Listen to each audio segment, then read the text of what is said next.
All right, if we scale dimensions of a 3D figure, what is the effect on the volume? So we're going to look at a bunch of different examples on how to approach this from an algebraic perspective.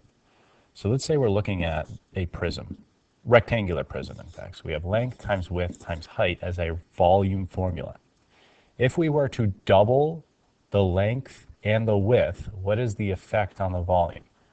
Well, we don't even need to know what the actual length, width are, or what the original volume is. As long as we have a representation or a formula to calculate it, we know that we can represent a double by saying, well, if I have L, 2L must be that thing doubled, and 2W is that thing doubled.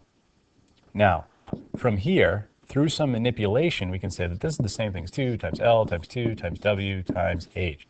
And if we have L, W, and H, and along with 2 and 2 representing real numbers, well, multiplication with real numbers is a commutative property, meaning the order doesn't matter, right? 2 times 3 is the same thing as 3 times 2. So rearranging the order, we can see 2 times length times width times height. And 2 times 2 is 4. Now, why would I want to do that? Well, we can see that length times width times height represented the original volume. So we can see that the original volume is multiplied by 4. So what is the effect on volume? In this case, you would say it got multiplied by 4. And you can see that because through rearrangement, we were able to identify the original volume formula and see that got scaled by 4 when we scale both length and width by 2. So let's look at another example. Let's say I'm dealing with a cylinder this time, which we know the formula is pi r squared h. If we double the radius and triple the height, again, we don't need to know what the radius and height are. We just need a representation for it. If we want to double the radius, well, it goes from r to 2r. Triple the height, it goes from h to 3h. Now we're going to want to simplify this, so be careful here. 2r squared is 2r times 2r, which is 4r squared. And the reason why you want to simplify this is because we ultimately want to rearrange the formula so that if we can identify that original volume formula and see how it is scaled. Manipulating, we can move that 4 and 3 to the front. Again, order doesn't matter, and 4 times 3 is in fact 12, so we can say this. Isn't that nice? Because pi r squared h was the original volume formula for whatever cylinder we were working with. And through the doubling of the radius and the tripling of the height, we can see that that original formula is being scaled by a factor of 12. So you would say it gets multiplied by 12. Let's look at a volume of a sphere.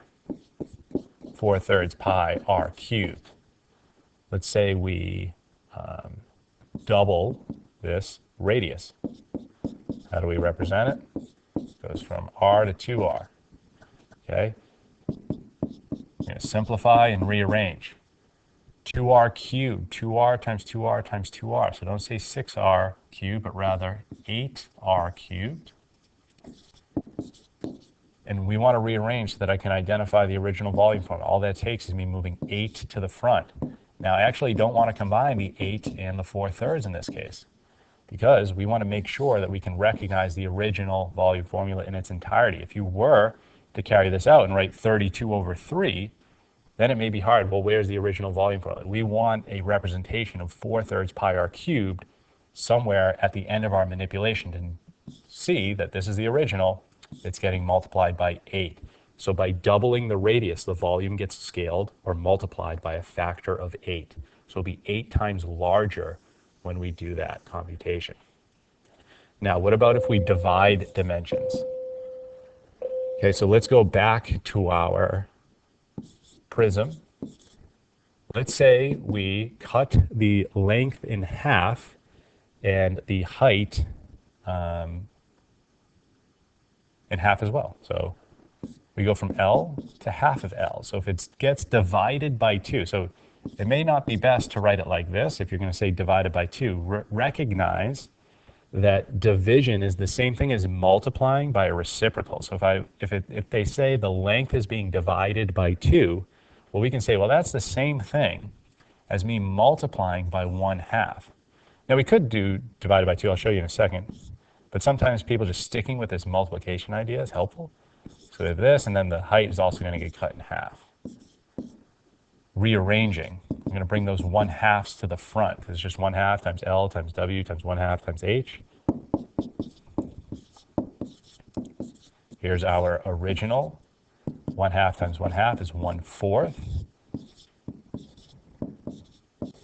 So we have the original volume. When we cut the length and the height in half, the volume is 1/4 of what it originally was. And multiplying by 1/4 is the same thing as dividing by 4. So we could say the volume got divided by 4. Or again, if you just said multiplied by 1/4, that's fine. To show you the division, if you did write it that way, so you said it got divided by 2.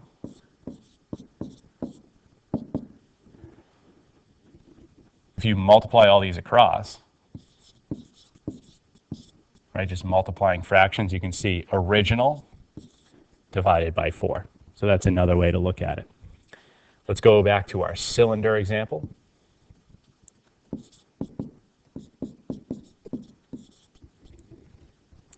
Let's say we divide the radius by 3, and that's it. So if we do it this way, simplify. So r over 3 squared is r squared over 9. So just be careful with that computation. Multiply these fractions. These are technically over 1, right? So if we just multiply across the numerators and denominators, we're going to get pi r squared h over 9. So you can see original divided by 9. So if we divide by 3, then the volume of the original cylinder gets divided by 9, or that's the same thing as being multiplied by 1/9. Then lastly, we can look at the sphere again.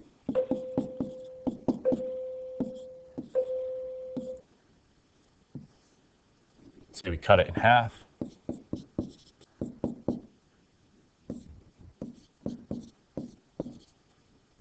R over 2 cubed is r cubed over 8. Now here's where you want to be careful, because if you multiply across, then you're going to see that you're going to have to multiply that 4 and that 3. So again, knowing both the multiplication and division are really the same thing, they're related through reciprocals, we can say, oh, okay, well, dividing by 8, because I don't want to make that mistake of multiplying the 3 and the 8 if I were to multiply these fractions across, because I want to be able to identify the original formula somewhere through this manipulation. We can say, oh, dividing by 8 is the same thing as multiplying by 1/8. Then I can move that to the front. And we have our original sphere volume formula.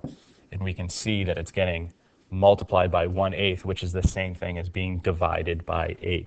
So there's how you can describe the effect on the volume when dimensions get scaled.